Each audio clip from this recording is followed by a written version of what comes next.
Welcome back to my channel short trade. और आगे बढ़ने से पहले आपसे रिक्वेस्ट करूंगा सब्सक्राइब ज़रूर से कर लीजिएगा, क्योंकि इस तरह की इन्फॉर्मेशन आपको इस चैनल पर डेली बेसिस पर मिलती रहती है। जैसा कि आप लोग जानते हैं, कंटिन्यू रिजल्ट का सिलसिला चलता हुआ नज़र आ रहा है। अब ऐसे में कई सारी कंपनीज़ के रिज़ल्ट आ रहे हैं, कुछ के अच्छे आ रहे हैं, कुछ के ख़राब आ रहे हैं। वैसे तो ज़्यादातर हम देख ही रहे हैं, ज़्यादातर कंपनीज़ के रिज़ल्ट ख़राब देखने को मिल रहे हैं। अब ऐसी एक कंपनी है, उस कंपनी का भी रिजल्ट आया, उसके बारे में हम शेयर करने वाले। अगर आपके पास स्टॉक है तो कमेंट करके बताना, जिसका नाम है पूनावाला फिनकॉर्प। 300 रुपये के आसपास स्टॉक का प्राइस। पहले इसकी परफॉर्मेंस देख लीजिएगा आप शॉर्ट टर्म में कैसी है। एक महीने में 2% की गिरावट और 6 महीने में स्टॉक 15% टूट चुका है। और वहीं पिछले एक साल में स्टॉक 35% से ज़्यादा टूट चुका है, जो कि हमें सीधे सीधे तौर पर नज़र आ रहा है कि भाई 40% की इसकी मैक्सिमम गिरावट है और इसमें एक डाउन ट्रेंड हमें देखने को मिल रहा है। अब देखो, आप किसी भी स्टॉक में एंट्री या एग्जिट लेते हो, दो चीज़ें होती हैं, या तो आप स्टॉक में शॉर्ट टर्म के लिए जा रहे हो या फिर आप लॉन्ग टर्म के लिए जा रहे हो, सीधी सी बात है। और अगर आप शॉर्ट टर्म के लिए जा रहे हो तो आपको अगर टेक्निकल नहीं आती है, देखो टेक्निकल आती है तो चाहे स्टॉक में गिरावट हो चाहे तेजी हो, आपको पता है कहाँ पर एंट्री लेनी, कहाँ पर एग्जिट, क्योंकि स्टॉक वॉलेटिलिटी में चलता है, थोड़ा ऊपर थोड़ा नीचे थोड़ा ऊपर, है ना। लेकिन अगर आपको टेक्निकल की ज़्यादा नॉलेज नहीं है तो फिर आपको ट्रेंड को फॉलो करना पड़ेगा शॉर्ट टर्म के। और यहाँ पर हमें शॉर्ट टर्म का ट्रेंड सीधे सीधे तौर पर नजर आ रहा है कि ट्रेंड जो है वो डाउन पे है। अब इस स्टॉक के बारे में आपको चलिए मैं एक न्यूज़ शेयर करता हूं, उसके बाद हम आगे कंटिन्यू करेंगे।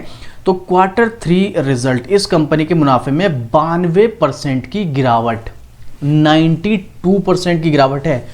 265 करोड़ से घटकर सीधा 18.7 करोड़ पे आ गया। कितना गिरा है यहाँ पर, देख रहे हो कितना नेगेटिव यहाँ पर अपडेट है। कौन से स्टॉक की बात हो रही है? पूनावाला फिनकॉर्प। और स्टॉक में पहले से ही क्या चल रहा है? Down trend. अब आप खुद कमेंट करके बताओ, इस स्टॉक में जिसमें पहले से ही एक डाउन ट्रेंड चल रहा है, उसमें नेगेटिव न्यूज़ आती है, रिजल्ट खराब आता है, तो आपके अकॉर्डिंग उस स्टॉक में एंट्री लेना कितना सही है और कितना रिस्की है? और हाँ, सबसे इंपॉर्टेंट चीज़, सपोर्ट लेवल पर क्या उम्मीद है कि स्टॉक वापस से इसका ट्रेंड चेंज कर सकता है, ट्रेंड रिवर्सल हो सकता है? ये भी तो क्वेश्चन है ना। चलो वो भी समझेंगे, पहले देखते हैं आखिर यहाँ पर क्या है। तो इन्होंने फाइलिंग जानकारी वगैरह दी, अभी मैं स्क्रीनर की वेबसाइट पर आपको ये सब चीज़ें दिखाने वाला हूँ। यहाँ पर देखते हैं, कोई ब्रोकर्स के द्वारा यहाँ पर कोई अपडेट नहीं है, तो चलिए मैं आपको सीधा स्क्रीनर की वेबसाइट पर चलकर दिखाने वाला हूँ। देखो, 24,000 करोड़ के समथिंग का मार्केट कैप है और कंपनी प्रॉफिट मेकिंग है। भले ही यहाँ पर आपको 92% का मुनाफा घटता हुआ नजर आ रहा है, लेकिन फिर भी है तो पॉजिटिव ही। तो प्रॉफिट मेकिंग है, इसलिए कंपनी अपने शेयर होल्डर्स को डिविडेंड वगैरह भी प्रोवाइड करती है। अब डिविडेंड का बेनिफिट आपको लॉन्ग टर्म में मिलेगा, ये सब चीज़ें मैं पहले डिस्कस कर चुका हूँ। तो ये अगर आपको जानना है डिविडेंड वगैरह के बारे में डिटेल में, तो देखो आप प्लेलिस्ट में जाओ। इस प्लेलिस्ट में आपको यहाँ पर मिलेगी स्टॉक मार्केट बेसिक। इसमें मैंने ऑलरेडी वीडियो बना रखी है, डिविडेंड क्या होता है, डिविडेंड यील्ड क्या होता है, इन दोनों में क्या डिफरेंस है, कैसे कैलकुलेट किया जाता है, इसका फायदा क्या है, सब कुछ मैंने यहाँ पर डिटेल में डिस्कस कर रखा है। तो आप अगर आप इस तरह की स्टॉक मार्केट लर्निंग सीखना चाहते हैं तो आप सब्सक्राइब कर सकते हैं शॉर्ट ट्रेड को, साथ में स्टॉक मार्केट की न्यूज़ और अपडेट भी आपको मिलती रहती है। और मेरा दूसरा चैनल है शॉर्ट्स पे नहीं, आप इसको भी सब्सक्राइब कर सकते हैं, यहाँ पर भी आपको stock market news daily basis पर मिलती रहती है। तो चलिए, अभी हम जो बात कर रहे थे यहाँ पर इसके रिजल्ट की, तो पहले मैं आपको रिजल्ट ही दिखा देता हूँ दिसंबर क्वार्टर का। देखो यहाँ पर कॉन्स काफ़ी ज़्यादा हैं। रिजल्ट देखते हैं पहले, तो रिजल्ट की तरफ चलते हैं। ये रहा इसका दिसंबर क्वार्टर का रिजल्ट।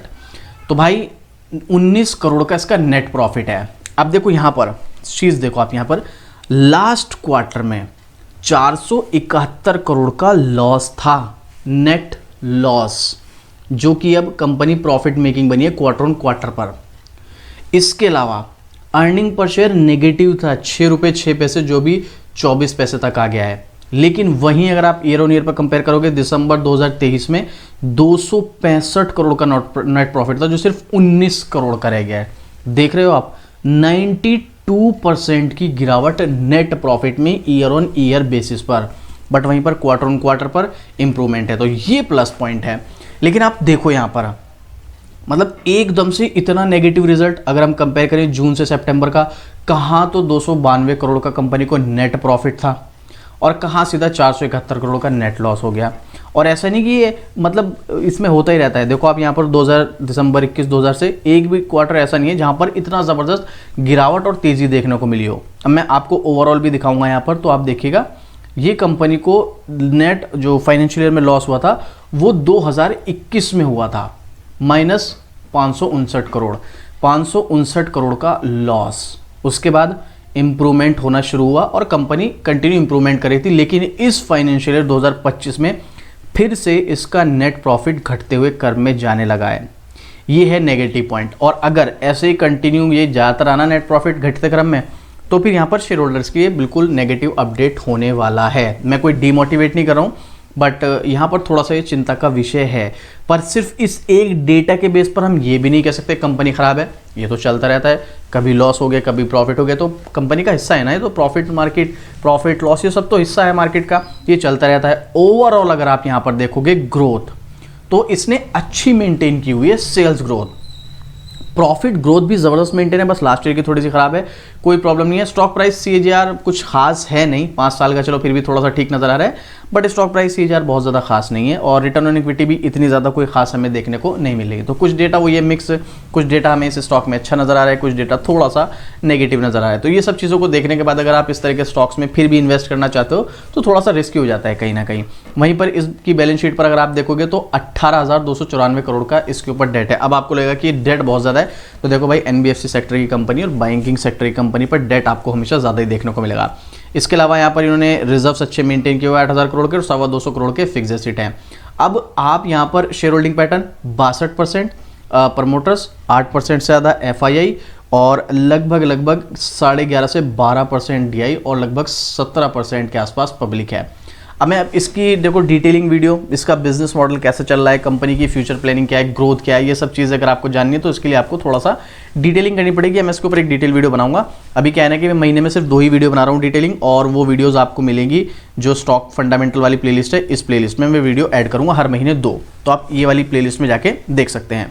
अभी फिलहाल के लिए अगर हम इस स्टॉक की ओवरऑल यहाँ पर कंक्लूजन निकालें तो नेगेटिव अपडेट तो है ये, भले इसको लॉस ना हुआ हो, लेकिन भाई 92% प्रॉफिट गिर जाना कोई छोटा मोटा अपडेट नहीं है, ये काफ़ी नेगेटिव अपडेट की कैटेगरी में ही आएगा। तो ऐसे में इस स्टॉक में अगर आप एंट्री लेना चाहते हैं तो एक बार टेक्निकल चार्ट देखिएगा यहाँ पर क्या कहता है। तो जैसे कि मैंने आपको बोला सपोर्ट और रेसिस्टेंस की हमने बात की थी, तो ये देखो यहाँ पर, ये इसके लिए एक मैंने सपोर्ट लेवल ड्रॉ कर रखा है, ये देखिएगा काफ़ी लंबे समय तक इस रेंज में स्टॉक चला, ऐसा नहीं कि थोड़े टाइम के लिए, बहुत लंबे समय के लिए, अगस्त 2022 से भाई अप्रैल 2023 तक, यानी कि अगस्त, सितंबर, अक्टूबर, नवंबर, दिसंबर, जनवरी, फरवरी, मार्च, ऑलमोस्ट 8 महीने। फिर फाइनली इस लेवल से स्टॉक ऊपर गया, और अब दोबारा, पहले तो उसने अक्टूबर 2024 में इस लेवल को टच किया, उसके बाद अब दोबारा जनवरी 24 में फिर से इसी लेवल पर आया। अब इस लेवल पर स्टॉक 8 महीने पहले भी कंसोलिडेट चल सकता है, चल चुका है मतलब, तो उम्मीद है इस बार भी यहाँ पर कंसोलिडेट चलेगा, शायद से, हो सकता है, भले यहाँ पर काफ़ी नेगेटिव अपडेट है, शायद से ये स्टॉक इस लेवल को ब्रेक करके नीचे ना जा पाए। मैं फिर से रिपीट कर रहा हूँ, शायद, गारंटी मार्केट में किसी चीज़ की होती नहीं है, लेकिन इसका मतलब ये नहीं कि आपको यहाँ पर एंट्री लेनी है। अभी इस स्टॉक में एंट्री लेने का कोई मौका मुझे तो बिल्कुल भी नज़र नहीं आ रहा है। अब देखो ये मेरा पर्सनल ओपिनियन, हो सकता है मैं गलत हूँ, हो सकता है मैं सही हूँ, तो आपको किसी भी स्टॉक में एंट्री लेनी है तो पहले अपने फाइनेंशियल एडवाइजर से सलाह लीजिएगा। अगर आपके पास फाइनेंशियल एडवाइजर नहीं है तो खुद की रिसर्च कीजिएगा।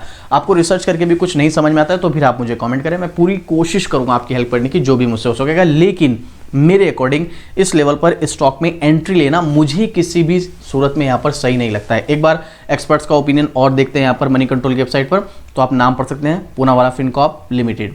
थोड़ा सा स्क्रॉल करेंगे तो 6 एनालिस्ट में से 50% सॉरी, यानी कि 3 एनालिस्ट ने बाय रिकमेंड, 17% एक ने होल्ड रिकमेंड, और 33% 2 ने अंडर परफॉर्मर बताया है। देखो ये जो एनालिस्ट है अगले 1 साल के हिसाब से है, अगले 1 साल के हिसाब से 3 एनालिस्ट यहाँ पर बाय रिकमेंड कर रहे हैं, और अगले 1 साल में स्टॉक जो है कितना यहाँ पर बीच में परेशान करेगा या नीचे जाएगा, भले ही बाद में ऊपर चला जाए, लेकिन उस 1 साल के बीच में स्टॉक कितनी बार नीचे ऊपर नीचे कंसोलिडेट करके परेशान करेगा। अगर आप वो सब चीज़ें फेस करने के लिए तैयार हैं तो आप इन एक्सपर्ट्स के कहने पर इस स्टॉक में एंट्री ले सकते हैं। बट मेरा पर्सनली ओपिनियन ये है, जब तक आपको स्टॉक में ट्रेंड नज़र नहीं आता क्लियर, चाहे वो अप हो या डाउन हो, तब तक आपको स्टॉक में एग्जिट या एंट्री मेरे अकॉर्डिंग तो नहीं लेनी चाहिए। वहीं पब्लिक का ओपिनियन भी अगर आप देखना चाहेंगे तो थोड़ा सा स्क्रॉल करेंगे तो यहाँ पर आप देखिएगा पब्लिक का ओपिनियन 100% बाइंग है। रीज़न भाई यही है कि यहाँ पर ये अपने सपोर्ट लेवल पर है, बट मुझे फिर भी ऐसा लगता है, मेरा पर्सनल ओपिनियन है, मैं फिर से रिपीट कर रहा हूँ, जैसे यहाँ पर स्टॉक कंसोलिडेट चला है काफ़ी टाइम, शायद से अब भी स्टॉक यहाँ पर कंसोलिडेट चल सकता है। डाउट मतलब क्लियर नहीं है, ये थोड़ा सा डाउट है यहाँ पर, लेकिन उम्मीद है तो अगर ये कंसोलिडेट चलता भी है तो भी आपके पास एक लॉन्ग टर्म एंट्री का मौका बन सकता है, शॉर्ट टर्म का फिर भी नहीं बनेगा। तो आप इस स्टॉक में एंट्री ना लेकर अगर आप इसको वॉच लिस्ट में रखेंगे तो मेरे अकॉर्डिंग ज़्यादा बेनिफिट रहेगा इस स्टॉक को वॉच लिस्ट में रखने में। उसके बाद अगर जैसे ट्रेंड वगैरह चेंज होगा मैं आपके साथ अपडेट करूंगा, उस टाइम जब मौका होगा तो मैं आपके साथ शेयर करूंगा कि आपको इस स्टॉक में एंट्री लेना ठीक है या नहीं, और मेरा ओपिनियन होगा। बाकी आपको क्या लगता है इस स्टॉक के बारे में, इस लेवल पर एंट्री लेना कितना ठीक है, या इस स्टॉक से हमें अभी दूरी बना के रखनी चाहिए, या किसी के पास ये स्टॉक है तो उसको यहाँ पर होल्ड करना है या सेल करना है, अपना ओपिनियन शेयर कीजिएगा आप मुझे। मैं अपना बता चुका हूँ, एंट्री का मौका नहीं है और लॉन्ग टर्म व्यू है तो ही आप इसमें एंट्री लेना और होल्ड करना, अदरवाइज आप एग्जिट हो सकते हो। और ये मेरा पर्सनल ओपिनियन है। अब आपको क्या लगता है कमेंट करके बताइएगा, और इस तरह की डेली अपडेट के लिए शॉर्ट ट्रेड को सब्सक्राइब जरूर से कर लीजिएगा। तो चलिए मिलते हैं फिर से इसी तरीके एक और ज़बरदस्त जानकारी के साथ। जय हिंद।